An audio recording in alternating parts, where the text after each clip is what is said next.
వసంత పంచమి రాబోతూ ఉంది. మాఘశుద్ధ పంచమిని సరస్వతీ పంచమి లేదా వసంత పంచమి లేదా శ్రీ పంచమి అంటారు. ఆదిపరాశక్తి రూపాలలో ప్రధానమైన రూపం సరస్వతి. నిజానికి ఈ భూప్రపంచం మొత్తం విద్య, జ్ఞానం అనే అంశంతో నడుస్తుంది. మనకు ధనం కావాలంటే తెలివిని పెట్టుబడిగా పెట్టాలి, శ్రమను పెట్టుబడిగా పెట్టాలి. దీనంతటికీ ఆ మహాసరస్వతి కృప కూడా కావాలని పురాణాలు చెప్తూ ఉన్నాయి. శ్రీ పంచమి అనేది సరస్వతీదేవి యొక్క పుట్టినరోజు. అయితే ఈరోజు బియ్యంతో ఇప్పుడు మనం చెప్పే విధంగా చేస్తే మీకు ఉండే అజ్ఞానం తొలగిపోతుంది, జ్ఞానం పెరిగి కుబేరులుగా మారిపోతారు. బియ్యం మన అందరి ఇళ్లల్లో ఉంటాయి. కొందరు బియ్యాన్ని బియ్యం డబ్బాలో, స్టీల్ డబ్బాలో, క్యాన్లో వేసుకుంటూ ఉంటారు. బియ్యంతో పరిహారాలను కూడా చేస్తారు. మీ ఇంటిలో బియ్యం నిండుకోకుండా ఉండడానికి, అలాగే మీ సంపాదన పెరగడానికి ఏకాదశి రోజు బియ్యం డబ్బాలో ఇది వెయ్యాలి. బియ్యాన్ని లక్ష్మీదేవి స్వరూపంగా భావిస్తాము. బియ్యాన్ని వండితే అది అన్నమవుతుంది. బియ్యంలో పసుపు వేసి కలిపితే అవి అక్షింతలవుతాయి. బియ్యాన్ని కింద పడనివ్వకూడదు అని, బియ్యాన్ని కాళ్ళతో తన్నకూడదు అని మన పెద్దలు చెప్తూ ఉంటారు. మనలో చాలామందికి రేషన్ బియ్యం వస్తాయి. అయితే కొందరికి నెల పూర్తి అవ్వకముందే బియ్యం పూర్తయిపోతాయి, అంటే అయిపోతాయి. బియ్యం నిండుకోవటం అనేది అశుభానికి సంకేతం. మీ ఇంటిలో బియ్యం నిండుగా ఉంటేనే లక్ష్మీదేవి, అన్నపూర్ణాదేవి తిష్ట వేసుకొని కూర్చుంటారు. మీ ఇంటిలో డబ్బు కూడా ఉంటుంది. లక్ష్మీదేవి అనుగ్రహం, అన్నపూర్ణాదేవి అనుగ్రహం మీకు కలగాలంటే ప్రతి నెల మీరు కొంచెం బియ్యాన్ని పక్కకు తీసి మూట కట్టాలి. ఆ మూటను మీ పూజా గదిలో పెట్టాలి. నెల పూర్తి అయిన తర్వాత మూట కట్టిన బియ్యాన్ని తీసి నైవేద్యం చేసి అమ్మవారికి సమర్పించాలి. ఆ తర్వాత ఆ ప్రసాదాన్ని అందరూ తినాలి. లేదా మీరు రోజు బియ్యం కడుగుతారు కదా, బియ్యాన్ని కడిగే ముందు ఒక గుప్పెడు బియ్యాన్ని పక్కకు పెట్టండి. అలా ప్రతిరోజు తీసి పక్కకు పెట్టి తర్వాత ఆ బియ్యాన్ని ఎవరికైనా దానం చేయండి. బియ్యాన్ని దానం చేయటం వల్ల అన్నపూర్ణాదేవి సంతోషిస్తుంది. బియ్యంతో నైవేద్యం చేయటం వల్ల లక్ష్మీదేవి సంతోషిస్తుంది. ఇలా ప్రతి నెల మీరు బియ్యంతో ఈ పరిహారాలను చేస్తే మీకు మరియు మీ కుటుంబ సభ్యుల వారికి తరతరాలకు తిండికి లోటు అనేదే ఉండదు. మరి వసంత పంచమి రోజు బియ్యంతో ఏం చెయ్యాలో తెలుసుకునే ముందు స్త్రీ గురించి బ్రహ్మదేవుడు సరస్వతీదేవి ఏం మాట్లాడుకుంటూ ఉన్నారో తెలిపే కథను విందాం. ఫ్రెండ్స్, కథ వినే ముందు ఈ వీడియోకి ఒక లైక్ కొట్టి మా ఛానల్ని సబ్స్క్రైబ్ చేసుకోవటం మర్చిపోవద్దు. మగాడితో సహా సర్వజీవులను పుట్టించిన బ్రహ్మదేవుడు చివరిగా ఒక స్త్రీని సృష్టించటం మొదలుపెట్టాడు. ఒకరోజు, 2 రోజులు కాదు, ఏకంగా వారం రోజులు తీసుకున్నాడు. స్త్రీ సృష్టి కోసం మిగిలిన పనులన్నీ మానుకుని తన నాథుడు స్త్రీ సృష్టి కోసం ఇంతగా తల మునకలైపోవటం చూసిన సరస్వతీదేవి బ్రహ్మను ఇలా అడిగింది. స్వామి, స్త్రీని సృష్టించడానికి ఎందుకింత సమయం తీసుకుంటున్నారని అడిగింది. అప్పుడు బ్రహ్మదేవుడు, ఏం చెయ్యను మరి, ఈ స్త్రీ హృదయంలో ఎన్ని విషయాలు పొదగాల్సి వచ్చిందో తెలుసా? ఇష్ట అయిష్టాలకు అతీతంగా ఉండాలి. సృష్టి వివక్ష తగదు. మొండికేసే పిల్లాడిని క్షణాల్లో దారికి తెచ్చుకోవాలి. చిన్న చిన్న గాయాలు మొదలుకొని ముక్కలయ్యే మనసుల వరకు ఎన్నెన్ని సంఘటనలను ఈ జీవి ఎదుర్కోవాలో తెలుసా? ఆమె ఎంతమందికి ఓ ఔషధంగా పనిచేయాలో తెలుసా? ఆమెకు ఆరోగ్యం బాగోలేకున్నా సరే తనకు తానే సర్దుకుపోవాలి. అడిగేవారు ఉండరు, ఉండకపోవచ్చు. రోజుకు 18 గంటలు పని చెయ్యాలి. ఇన్ని రకాల పనులు చేయాల్సి వచ్చినా ఆమెకు ఉన్నవి 2 చేతులే అన్నాడు. అప్పుడు సరస్వతీదేవి, ఏంటి ఇన్ని పనులు చేయడానికి ఆమెకు 2 చేతులేనా అని ఆశ్చర్యపోతూ ఆమెను మెల్లగా తాకింది. ఇదేంటి ఇంత మృదువుగా ఉందే ఈమె దేహం అని ప్రశ్నించింది. అప్పుడు బ్రహ్మదేవుడు, ఆమె శారీరకంగా మృదువుగా, మెత్తగా, నాజుగ్గా ఉండొచ్చు, కానీ మానసికంగా ఆమె ఎంతో బలవంతురాలు. అందుకే ఆమె ఎన్నో సమస్యలను ఎదుర్కోగలదు. అంతేకాదు ఆమె అన్ని భారాలను తట్టుకోగలదు. ఇష్టం, కష్టం, ప్రేమ, కోపం, తాపం అంటూ అన్ని భావోద్వేగాలను ఆమె చవి చూడాలి. అవసరమైతే దిగమింగాలి. కోపమొస్తే నవ్వుతూ వెల్లడించే శక్తి ఆమెకు ఉండాలి. తనకు న్యాయం అనిపించినప్పుడు అందుకోసం పట్టుబడటమూ తెలుసు. ఇతరుల దగ్గర నుండి ప్రేమానురాగాలను మాత్రమే ఆశిస్తుంది అని అన్నాడు. ఓహో, ఈమె ఆలోచించగలదా అని సరస్వతీదేవి అడిగింది. అప్పుడు బ్రహ్మదేవుడు, ఎందుకు ఆలోచించదు? అన్ని విషయాలు ఆలోచించటమే కాకుండా సమస్యలు ఎదురైతే పరిష్కారాలు చెప్పగలదు అన్నాడు. అప్పుడు సరస్వతీదేవి ఆమె చెక్కిళ్లను తాకి, ఈ చెక్కిళ్ళు తడిగా ఉన్నాయేంటి? నీరు కారుస్తోందిగా, ఏంటిది అని అడిగింది. అప్పుడు బ్రహ్మదేవుడు, అది కన్నీరు. ఆ కన్నీటిలో ఆనందము, ఆవేదన, దుఃఖము, దిగులు, ఆశ్చర్యము, భయము అంటూ అన్ని రకాల ఉద్వేగానుభూతులు ఉంటాయి. ఆ కన్నీటికి ఉన్న శక్తి, ఆనందం పైగా మరో జీవికి ప్రాణం పోసి 10 నెలలు పొట్టలో మోసే నేర్పు ఆమెకు ఉంది అని చెప్తాడు. సరస్వతీదేవి ఆశ్చర్యపోతూ, మీ సృష్టిలో విశిష్టమైనది ఇదే అని చెప్పింది. అయితే బ్రహ్మదేవుడు, అంతా బాగానే ఉన్నా ఆమెకు తన విలువ, శక్తి తెలిసినా వాటిని అవసరమైతే తప్ప ప్రయోగించదు. అప్పటి వరకు తెలియనట్టే ఉంటుంది. అవసరమైనప్పుడు ఆ శక్తి ముందు ఎవ్వరూ నిలబడలేరు అని చెప్పి బ్రహ్మ భూమి మీదకు పంపాడు స్త్రీని. ఇక వీడియోలోకి వస్తే, వసంత పంచమి నాడు సరస్వతీమాత కటాక్షం కోసం ఆ దేవీ ఆలయాలను ఎంతోమంది హిందువులు దర్శించుకుంటూ ఉంటారు. ముఖ్యంగా మన తెలుగు రాష్ట్రాలలో ప్రజలు చాలామంది బాసరలోని సరస్వతీదేవి ఆలయానికి వెళ్తారు. మహాలక్ష్మి ఇంటికి రావాలంటే మన ఇంట్లో మహాసరస్వతి కొలువై ఉండాలని పెద్దలు చెప్తూ ఉంటారు. అప్పుడే మనల్ని విజయలక్ష్మి వరిస్తుంది. సరస్వతి పంచమి రోజు ఉదయమే నిద్రలేచి పసుపును నీటిలో కలుపుకొని తలస్నానం చేయాలి. కొంతమంది పిల్లలు ఎంత చదివినా జ్ఞాపక శక్తి తక్కువగా ఉంటుంది, ఏదీ గుర్తుపెట్టుకోలేరు. ఇలాంటి సమస్యలతో బాధపడేవారు, అలాగే మాటలు సరిగ్గా మాట్లాడాలి అనుకునేవారు ఈరోజు పసుపు కలిపిన నీటితో స్నానం చేయండి. అలా స్నానం చేశాక సరస్వతీదేవి ఫోటోను సిద్ధం చేసుకొని గంధంతో బొట్లు పెట్టుకోవాలి. సరస్వతీదేవిని భక్తిగా ఆరాధించాలి. ఈ పండుగ రోజున సరస్వతీదేవితో పాటు సంపదలను ఇచ్చే లక్ష్మీదేవిని కూడా పూజిస్తారు. సకల సృష్టికర్త అయిన బ్రహ్మదేవుడు కూడా ఈ వసంత పంచమి రోజు సరస్వతీదేవిని పూజిస్తారు. శాంతమూర్తి అయిన సరస్వతీదేవి ఒక చేత వీణ, మరో చేత పుస్తకం, జపమాల, అభయముద్రలను ధరించి ఉంటుంది. ఈ రూపం విద్య, జ్ఞాన, బుద్ధులకు ప్రతీక. ఆమె కరుణతోనే విద్యాప్రాప్తి, జ్ఞానప్రాప్తి కలుగుతుందని పండితులు అంటూ ఉన్నారు. ఈరోజు సరస్వతీదేవిని ఆరాధించటం ద్వారా బలం మరియు జ్ఞానం వస్తుంది. ఈ రోజున ఎన్నో శుభకార్యాలను నిర్వహిస్తారు.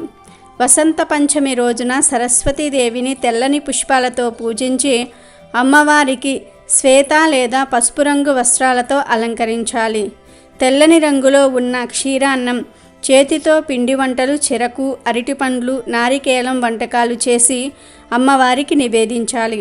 ఈరోజు కుల మత భేదాలు లేకుండా కూడా అందరూ సరస్వతీదేవిని పూజిస్తారు. అలాగే ఈరోజు ముహూర్తంతో సంబంధం లేకుండా ప్రతి ఒక్కరూ కూడా తమ పిల్లలకు బియ్యంలో ఆలు రాయించి అక్షరాభ్యాసం చేసుకోవచ్చు. ఎవరైనా సరే ఈరోజు అక్షరాభ్యాసం చేయించుకోవచ్చు. అలాగే సరస్వతీదేవి పుట్టినరోజు అయిన ఈ శ్రీ పంచమి రోజు పిల్లలు బాగుండాలని, పిల్లల జ్ఞానం పెరగాలని వారి పేరు మీద బియ్యాన్ని దేవాలయంలో అన్నదానానికి దానంగా ఇస్తే చాలా మంచిది. దేవాలయాల్లోనే కాదు, ఈరోజు పేదవారికి బియ్యాన్ని దానంగా ఇచ్చినా ఎంతో పుణ్యం కలుగుతుంది. ఈరోజు చాలామంది తల్లిదండ్రులు తమ పిల్లలకు అక్షరాభ్యాసం చేస్తారు. అలా అక్షరాభ్యాసం చేసేటప్పుడు బియ్యంలో అక్షరాభ్యాసం చేయిస్తే చాలా మంచి ఫలితాలు కలుగుతాయి. అలాగే మీ పిల్లల పేర్ల మీద బియ్యం దానం ఇవ్వండి. మీ పిల్లలకు మంచి వృద్ధి కలుగుతుంది, అంతా మంచే జరుగుతుంది. కనుక అందరూ కూడా ఈ వసంత పంచమి రోజు బియ్యంతో ఈ చిన్న చిన్న పనులు చేసి శుభ ఫలితాలను పొందండి. ఆదివారము పంచమి గ్లాసుడు కుంకుమ నీళ్ళతో ఇలా చేస్తే 24 గంటల్లో మీ దశ తిరిగిపోతుంది. మీకు ఉన్న నరదృష్టి, మీపై ఉన్న ఏడుపులు అన్నీ కూడా తొలగిపోతాయి. అంతేకాదు మీరు జీవితంలో ఎదగడానికి ఉన్న అడ్డంకులు కూడా తొలగిపోతాయి. కుంకుమ నీళ్లకు అంతటి విశిష్టత ఉంది.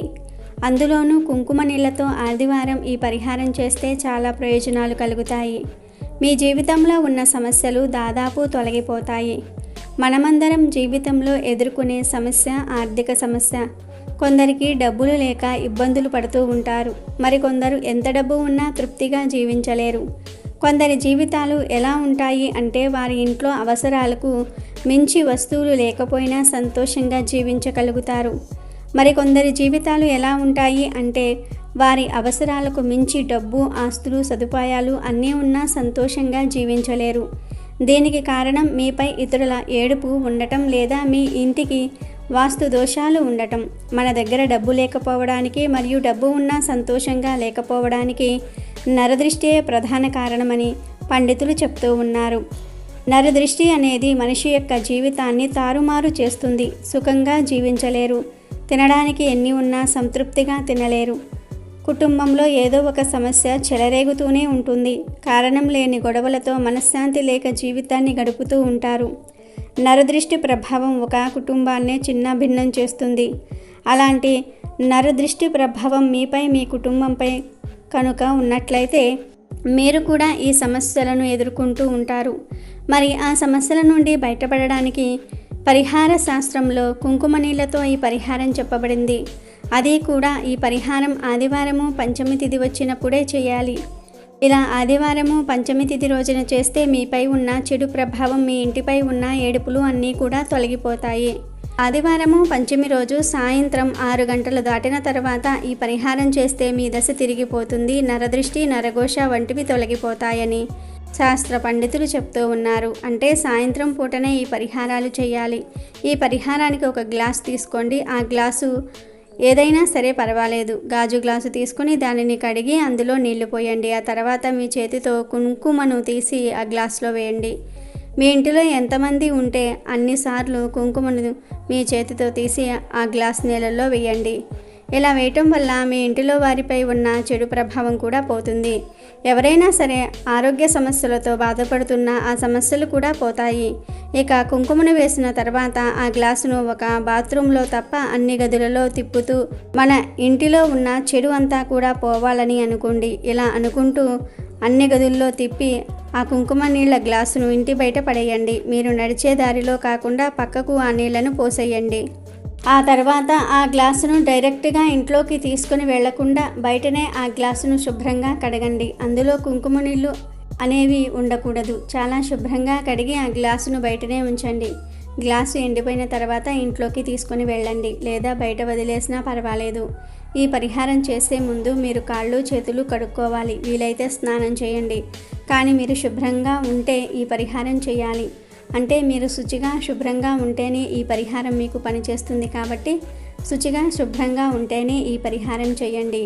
ఆడవారు చేసినా మగవారు చేసినా ఆదివారం పంచమి రోజు సాయంత్రం స్నానం చేసి ఈ పరిహారం మొదలుపెట్టాలి, లేదా కనీసం స్నానం చేయాలి. అలాగే ఈ పరిహారంలో మీరు గుర్తుకు పెట్టుకోవాల్సిన విషయం ఏమిటంటే గ్లాస్లో కుంకుమ వేసేటప్పుడు ఇంట్లో ఉన్న కుటుంబ సభ్యుల పేర్లను తలుచుకుంటూ వేయండి. ఈ పరిహారం మీరు ఒక్కరే చేసిన ఫలితం మాత్రం మీ కుటుంబంలో ఉన్న వారందరికీ కూడా దక్కుతుంది. ఈ పరిహారం చేయటం వల్ల కుటుంబంలో ఉన్న సమస్యలు తగ్గుతాయి. మీరు ఆర్థిక పరంగా ఎదగడానికి అవకాశాలు వస్తాయి. ఈ పరిహారం చేసిన 24 గంటలకే మీ దశ మారిపోతుందని పరిహార శాస్త్రంలో చెప్పబడింది. మరి మర్చిపోకుండా ఆదివారము పంచమి తిథి రోజు కుంకుమ నీళ్లతో ఈ పరిహారాన్ని చేసి మీపై ఉన్న ఇంటిపై ఉన్న చెడు ప్రభావం నుండి బయటపడి ఆనందంగా సంతోషంగా జీవించండి. దరిద్రం పోవాలంటే, అదృష్టం పట్టాలంటే ఆదివారం రూపాయి కాయిన్తో ఎలాంటి పరిహారం చేయాలో ఈరోజు మనం ఈ వీడియోలో తెలుసుకుందాం. ఆదివారం రూపాయి కాయిన్ పరిహారం పాటిస్తే తొందరగా అదృష్టం కలిసి వస్తుంది. చాలా సులభమైన ఈ పరిహారం ఇది. ఆదివారం మీరు ఏం చేయాలంటే మీ ఇంట్లో పూజా మందిరంలో ప్రమిదల్లో ఆవు నెయ్యితో కానీ నువ్వుల నూనెతో కానీ దీపం వెలిగించాలి. ఆ దీపానికి బొట్లు పెట్టుకోవాలి. ఆ తర్వాత దీపారాధన కుంది ఉన్న పళ్ళెంలో 1 రూపాయి బిళ్ళ ఉంచాలి. ఇలా 3 లేదా 12 ఆదివారాలు చేయాలి. మీకు వీలైనప్పుడల్లా కూడా ఆదివారం ఇంట్లో దీపారాధన చేసినప్పుడు ఆ దీపారాధన కుంది ఉన్న పళ్ళెంలో ₹1 బిళ్ళ ఉంచాలి. దీపారాధన కొండెక్కిన తర్వాత ఆ రూపాయి బిళ్ళ తీసుకుని ఒక పసుపు రంగు వస్త్రంలో వేసి ఉంచుకోవాలి. ఇలా 3 ఆదివారాలు లేదా 12 ఆదివారాలు చేయటం పూర్తయ్యాక ఆ మొత్తం రూపాయి బిళ్ళను పసుపు వస్త్రంలో మూట కట్టేయండి. ఈ మూటను దగ్గరలో ఉన్న అమ్మవారి ఆలయంలో హుండీలో వేయాలి. ఇలా చేస్తే శ్రీ మహాలక్ష్మీదేవి అనుగ్రహం చాలా సులభంగా కలుగుతుంది. అలాగే ఆర్థిక ఇబ్బందులన్నీ కూడా పోవాలంటే అష్టలక్ష్ముల ఫోటో ఇంట్లో తప్పకుండా పెట్టుకోండి. ప్రతిరోజు పని మీద బయటికి వెళ్ళేటప్పుడు ఆ అష్టదళ ఫోటోకు నమస్కారం చేసుకుని వెళ్తే చాలా మంచిది.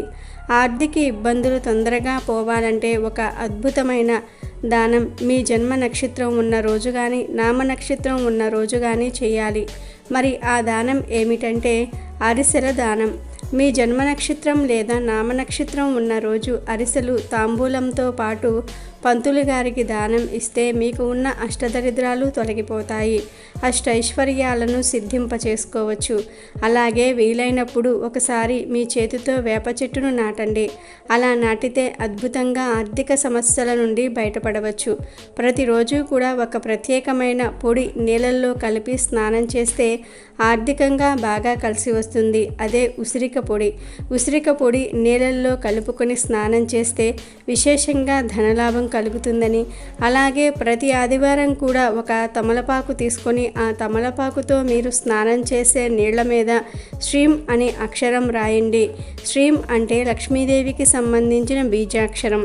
తమలపాకుతో స్నానం చేసే నీళ్ల మీద శ్రీం అనే అక్షరం రాసి ఆ తర్వాత ఆ నీళ్లతో స్నానం చేస్తే మీకు ఉన్న దరిద్రం మొత్తం పోతుంది.